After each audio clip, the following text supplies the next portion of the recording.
Bonjour, ici Thierry, agriculteur d'aujourd'hui. Alors je me trouve ici à côté de ma parcelle de colza. On est en sortie hiver et il y a eu du gel qui a été assez important, donc on voit quelques feuilles qui ont été desséchées. Et j'ai voulu faire, alors à la dernière minute, c'était pas forcément prévu au départ, mais faire un calcul pour savoir les quantités d'azote que j'allais devoir apporter. Donc j'ai demandé à Erinov de venir me faire une prestation et on va voir comment ça se déroule exactement au niveau du fonctionnement et puis les résultats que je vais pouvoir en tirer. Alors pour commencer, j'ai dessiné ma parcelle donc sur la carte pour définir exactement ses contours, ce qui va permettre à l'opérateur qui ensuite arrivera sur la parcelle d'avoir les contours exacts et de pouvoir réaliser son plan de vol. Ensuite donc l'entrepreneur qui vient réaliser la prise de vue vient se positionner à côté de la parcelle, lance le drone après avoir fait un calibrage donc de la mesure de luminosité qui va lui permettre de déterminer exactement les valeurs étant donné que c'est sur plusieurs capteurs. On voit 4 capteurs voilà, au niveau de la luminosité et il y a des corrections qui sont faites avec un système donc, de mesure des lux, donc de la lumière, qui va permettre de définir des différents niveaux en fonction de la luminosité, s'il y a du soleil ou bien pas. Donc ensuite, le drone est lancé pour faire le tour de la parcelle. On peut voir qu'il réalise d'abord une boucle pour monter à environ une centaine de mètres de hauteur, puis il réalise donc son parcours en quadrillant et en prenant des photos au fur et à mesure donc sur la parcelle.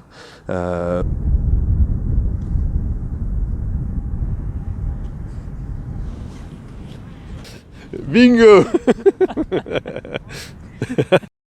Alors là, petit gag de la journée, tout simplement il vient de se prendre le panneau, voilà.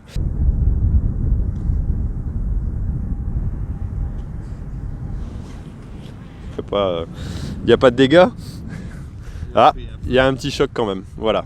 Mais rien de très méchant, j'allais dire. Et puis là, pas de bol, forcément, en plein sur le panneau. Ouais, donc là, une fois que le drone est revenu, on récupère, c'est ça, les données sur la carte SD. Sur la carte SD, que j'insère dans l'ordinateur. Voilà, et je suppose qu'il va y avoir une vérification, voir si les photos sont bonnes avant de repartir pour aller foirer une autre parcelle. Donc là, si jamais il devait y avoir une erreur ou un souci technique, quoi.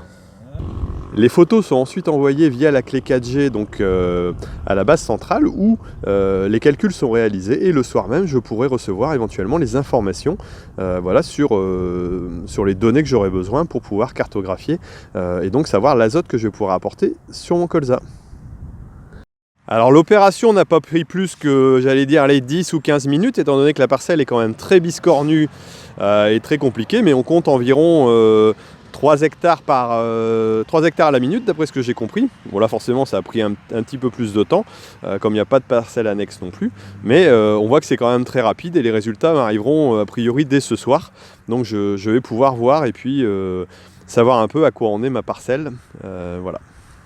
Alors j'en profite pour jeter un petit coup d'œil sur ma parcelle. Alors on voit qu'il y a une partie qui avait monté, qui a bien gelé avec les grands froids, hein. Par contre pour le reste, bon, on voit qu'il y a des feuilles qui sont mortes, mais ce qui est pas forcément, je pense, inquiétant, même si je m'y connais pas plus que ça. Le reste a l'air encore bien vert. Je pense qu'on a eu une gelée certes assez forte, si on est descendu à -10 par ici, c'était quand même relativement progressif. Et là je suis quand même assez content parce que c'est une parcelle qui est assez difficile, qui est très blanche, comme on peut le voir, mais pour autant il y a un nombre de pieds qui me semble suffisant. On m'a dit que 4 pieds au mètre carré ça doit suffire pour faire le rendement, et là je pense qu'on y est largement. Voilà, et donc je suis plutôt content de cette culture qui pour moi démarre pas trop mal, en espérant qu'elle continue.